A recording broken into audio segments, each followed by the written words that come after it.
Shalom anak-anak, kita bertemu kembali dalam ibadah sekolah minggu GKI Sumut Kuala Mencirim pada hari ini, Minggu tanggal 7 Maret 2021.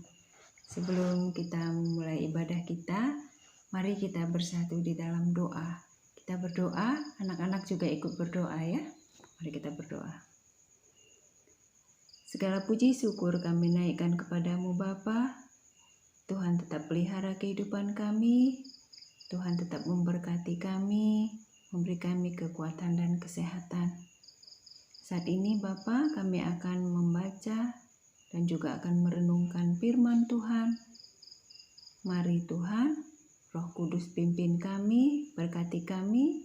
Untuk anak-anak yang di rumah, Tuhan berkati. Roh Kudus yang memberi pengertian supaya firman yang kami dengar pada hari ini boleh menjadi berguna bagi kehidupan kami, dan juga semakin hari kami boleh semakin mengasihi Tuhan, semakin kuat, semakin teguh di dalam Tuhan.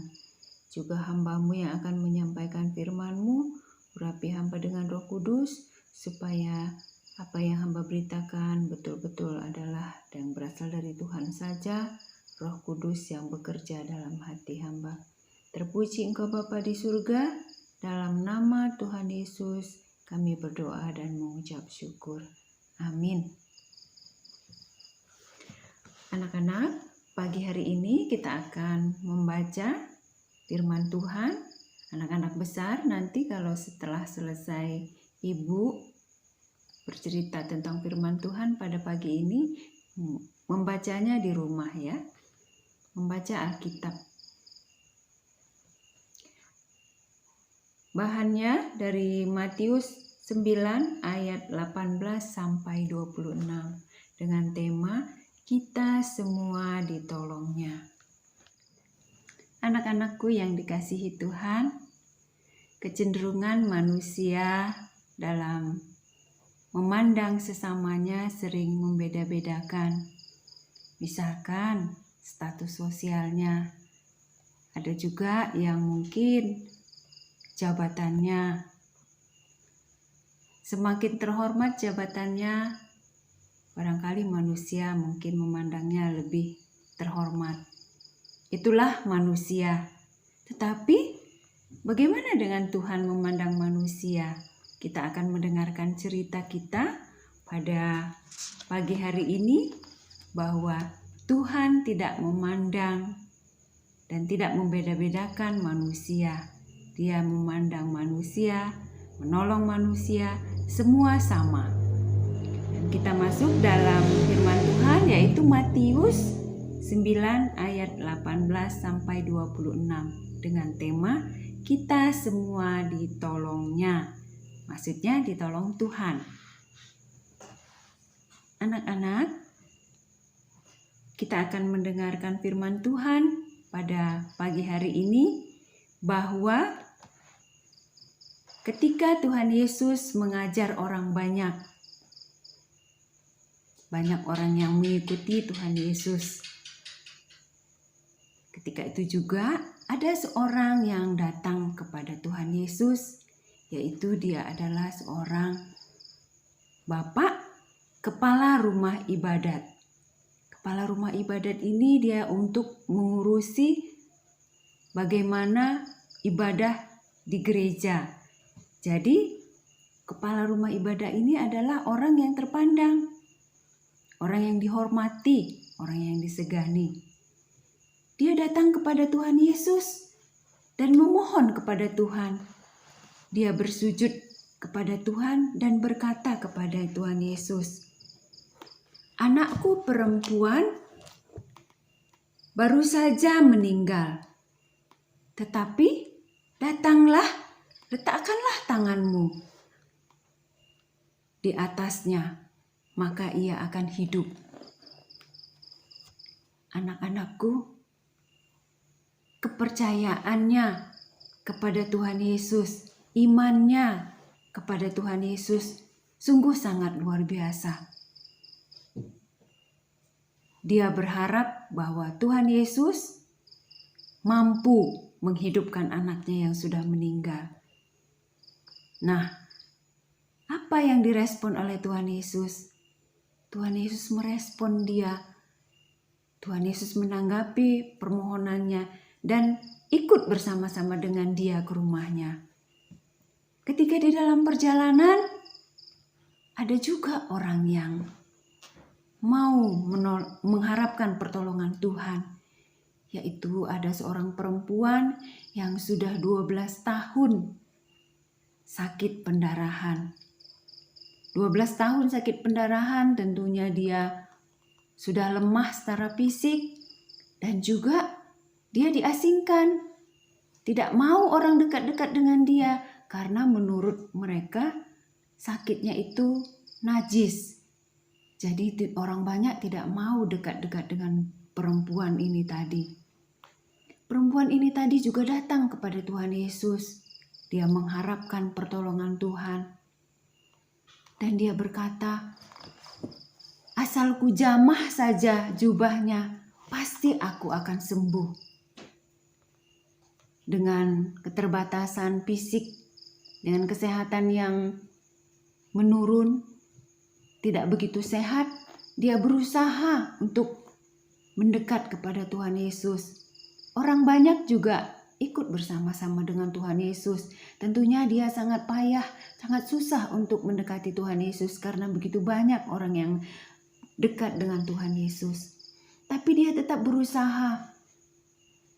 Dia mendekati Tuhan Yesus, dan ketika perempuan ini tadi mendekat kepada Tuhan Yesus, dia menjamah jumbai jubah Tuhan Yesus. Ada jumbainya, nanti adik-adik lihat ada di gambar yang ini. Itulah jumbainya, jumbai jubah Tuhan Yesus. Ketika dia jamah, Tuhan Yesus merasakan ada sesuatu yang menjamahnya. Dan Tuhan Yesus menoleh ke belakang. Tuhan Yesus tidak marah. Tuhan Yesus katakan, teguhkanlah hatimu hai anakku, imanmu telah menyelamatkan engkau. Bahwa Tuhan Yesus memuji perempuan yang sakit pendarahan selama 12 tahun ini. Begitu kuat imannya kepada Tuhan. Begitu percaya dia kepada Tuhan bahwa Tuhan mampu menyembuhkannya. Dan ketika Tuhan berkata begitu, sakitnya telah sembuh. Ia bersukacita karena Tuhan mengasihinya. Tuhan sayang kepada dia dan peduli kepada dia. Nah, ketika itu juga mereka terus berjalan dan sampailah kepada di tempat kepala rumah ibadat tadi. Anaknya yang sudah meninggal di dalam rumah itu banyak yang menangis, banyak yang meratap, ada juga yang meniup-niup seruling. Nah, suasana di tempat itu, di rumah kepala rumah ibadah ini tadi sangat ramai. Kemudian Yesus berkata kepada orang banyak, diam, jangan lagi menangis karena dia tidak mati, dia hanya tertidur. Kemudian orang banyak itu menertawakan Tuhan Yesus. Nah, orang yang banyak tadi disuruh pergi, disuruh keluar dari situ. Kemudian Yesus datang kepada anak ini tadi yang sudah meninggal. Dan dia memegang tangannya dan kemudian berkata, bangunlah. Maka anak itu bangun. Anak itu kembali hidup. Orang banyak yang tadinya menyangka bahwa dia sudah mati, tetapi karena Tuhan Yesus mengasihinya, Tuhan Yesus peduli kepadanya sehingga dia kembali hidup. Nah, anak-anakku, hari ini kita belajar dua peristiwa bahwa Tuhan Yesus mau mengasihi orang yang terpandang, orang yang kurang dipandang orang yang mempunyai kedudukan yang tinggi, orang yang lemah kedudukannya, orang yang ekonominya juga yang ada dan ekonominya juga yang rendah, semuanya dikasihi Tuhan. Tuhan tidak pernah membeda-bedakannya. Tuhan mengasihinya semua, mengasihi kita semuanya. Melalui firman Tuhan pada hari ini, anak-anak Tuhan, kita semuanya diajak supaya percaya bahwa Tuhan mau menolong setiap orang tanpa membeda-bedakannya. Dan anak-anak juga kita diajari supaya mau datang kepada Tuhan dalam doa atas apa yang kita hadapi, apa yang menjadi pergumulan kita. Dan juga firman Tuhan pada hari ini mengingatkan kita bahwa kita harus meneladani Tuhan yang mau menolong, mengasihi sesama tanpa membeda-bedakan manusia. Walaupun dia susah, walaupun dia orang yang berada, Tuhan tetap mengasihi. Jadi kita diajari supaya kita juga mau meneladani Tuhan Yesus, mengasihi sesama tanpa membeda-bedakannya. Melalui dua peristiwa yang ini tadi, firman Tuhan mengajak kita supaya kita tulus mengasihi sesama kita.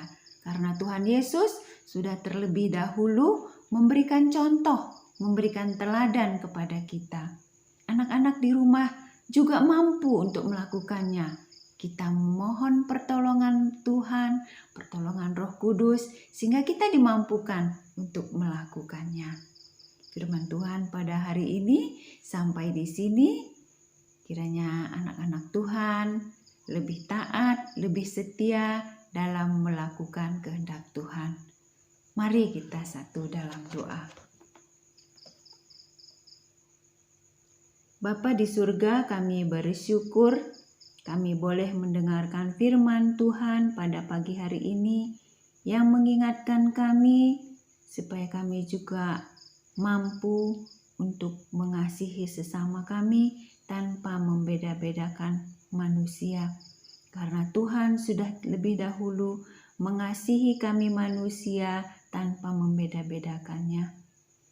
Ajari anak-anak Tuhan supaya lebih taat kepada Tuhan, mau senantiasa melakukan yang berkenan di hadirat Tuhan.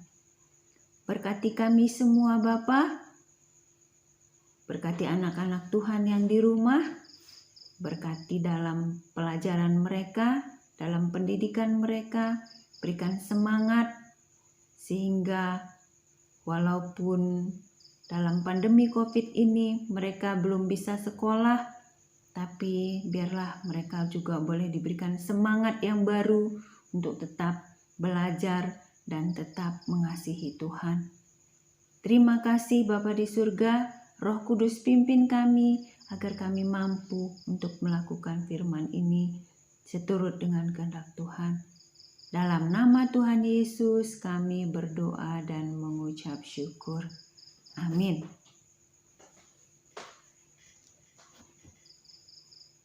Terima kasih anak-anak sudah mendengarkan firman Tuhan, sudah mendengarkan renungan ini, dan Tuhan Yesus memberkati kita semua. Shalom.